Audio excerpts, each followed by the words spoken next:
Intellectual property rights. Intellectual property rights एक property होती है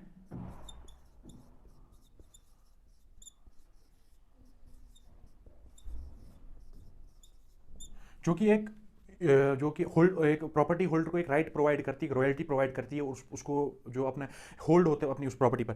तो जो most important difference intellectual property right और दूसरी प्रॉपर्टी में जो है वो क्या है? जो इंटेलेक्चुअल प्रॉपर्टी होती है ये इंटेंजिबल होती है। अब इंटेंजिबल होने का मतलब क्या हुआ? इंटेंजिबल होने का मतलब हुआ कि हम इसको अपने हाथों से मतलब छू नहीं सकते। जैसे लैंड है ना, उसको हम छू सकते हैं हाथ से, लेकिन जो इंटेलेक्चुअल प्रॉपर्टी होती है उसको हम अपने हाथों से नहीं छू सकते। जो इंटेलेक्चुअल प्रॉपर्टी होती है ये क्या होती है? ये creations of the human mind होती हैं। जो हमारे पास जैसे creations of the human mind, intellectual property refers to the creations of human mind. जो हमारा दिमाग जो बनाता है, creations of human mind like inventions,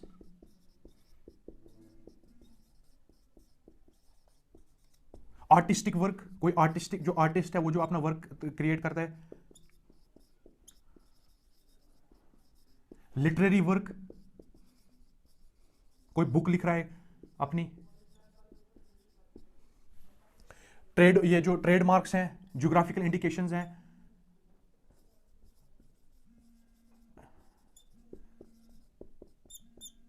जो हमारे पास इंडस्ट्रियल डिजाइन्स हैं,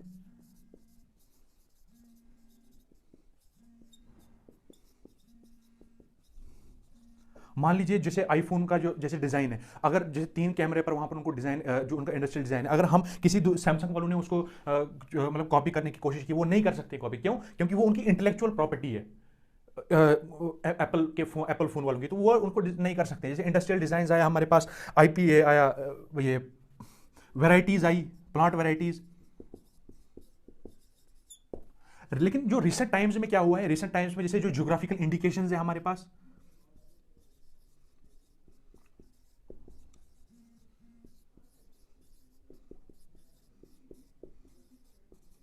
protection to plant varieties,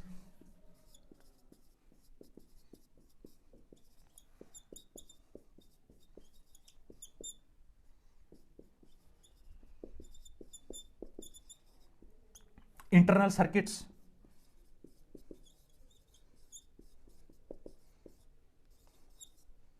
close circuits, उनको भी आईपीआर में इंक्लूड किया गया है रिसेंट टाइम्स में, और have also been brought under the umbrella of IPR. तो जो आईपीआर है ना, ये 2 टाइप्स के होते हैं। ये सबसे पहला जो, इसको मैं इरेज कर देता हूं, आप लिख लीजिए इसको एक बार।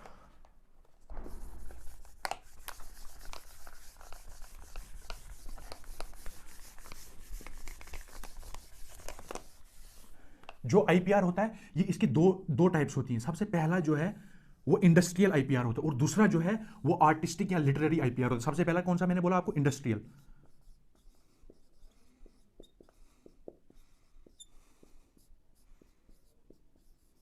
दूसरा मैंने आपको बोला आर्टिस्टिक या लिटरेरी।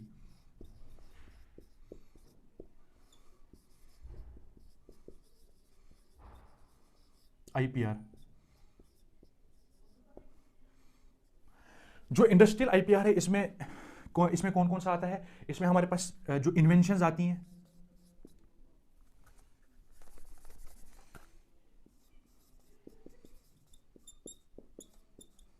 इन्वेंशंस के लिए पेटेंट्स होते हैं, और ये पेटेंट्स कब तक होते हैं? 20 साल तक। ये पेटेंट्स जो हैं, जो राइट होल्डर होता है उसको 20 साल तक, 20 साल के बाद उसको रिन्यू करना पड़ता है वो। इन्वेंशंस आए, और कौन से आते हैं हमारे पास? ट्रेडमार्क्स,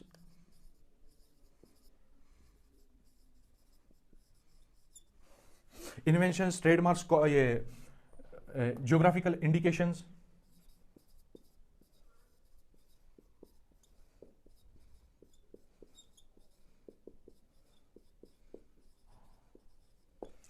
ये किस में आते हैं? ये इंडस्ट्रियल। इसमें और भी बहुत सारे आते हैं, लेकिन जो आर्टिस्टिक या लिटरेरी आईपीआर है इसमें कॉपीराइट आता है।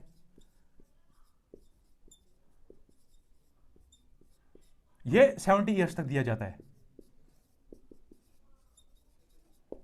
मान लीजिए किसी आर्टिस्ट ने कोई अपना एक क्रिएट किया, कोई एक मतलब सॉन्ग क्रिएट किया, सॉन्ग कंपोज किया, या किसी ने मूवी बनाई, या किसी ने बुक लिखी, अगर वही बुक कोई दूसरा बंदा छापने बैठ जाए तो उसको कॉपीराइट के अकॉर्डिंग जो है उसको वो एक मतलब वो क्लेम अपनी प्रॉपर्टी को कर सकता है। आर्टिस्ट के लिटरेरी आईपीआर में कॉपीराइट आता है, जैसे म्यूजिकल कंपोजिशंस आई।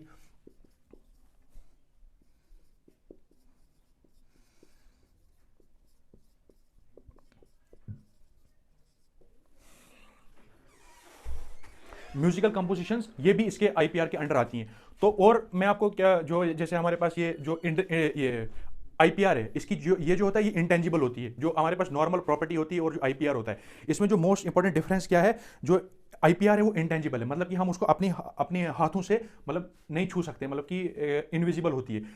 और क्या मैंने कहा, जो जैसे ज्योग्राफिकल इंडिकेशंस है, प्लांट प्रोटेक्शन वैरायटीज हैं, इनको भी has been brought under the umbrella of IPR. Thank you.